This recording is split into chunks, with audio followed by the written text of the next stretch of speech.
Another issue, which doesn't necessarily have to be seen as negative but can lead to unwanted effects, is that of cognitive offloading.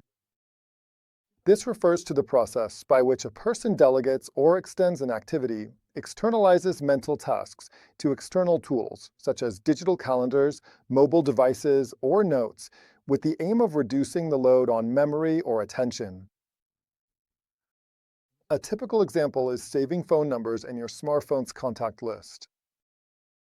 We don't want to memorize dozens or hundreds of numbers and manually associate them with contacts.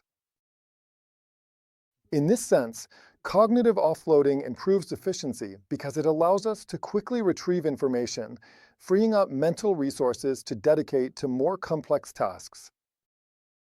However, excessive use of this mechanism can reduce cognitive engagement and the ability to reflect and think critically. And more generally, it can compromise our ability to solve problems or retain information in the long term. So, cognitive offloading itself isn't a negative phenomenon, but it becomes one when it turns into a kind of dependency that leads to the decline of certain abilities. In particular, when we continuously and systematically rely on external tools, including those based on artificial intelligence, we risk losing autonomy, mental flexibility, and above all, the ability to make decisions independently. If we think about the educational environment, the phenomenon of cognitive offloading often results in a reduction in the development of critical thinking. In other words, we gradually become dependent on technological tools to the point where we are no longer able to perform certain tasks without their support. Today, if we didn't have access to our smartphones, we would have a hard time remembering or retrieving the phone numbers of our contacts, whether they're friends, businesses, or colleagues. This isn't necessarily a negative thing. In fact, we've shifted our cognitive effort toward other activities, but it becomes significant when our dependence on technology limits our autonomy. A phenomenon that was already being studied at the beginning of the 2010s is the so-called Google effect. Frequent use of search engines tends to reduce our ability to memorize information, instead shifting our focus away from the content and to where to find it.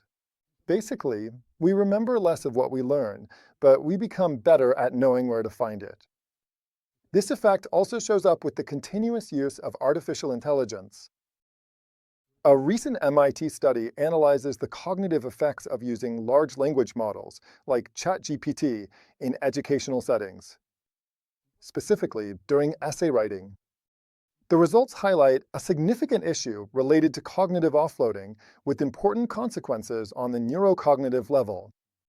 The study shows that students who use large language models to write essays activate fewer neural connections compared to those who write without digital tools.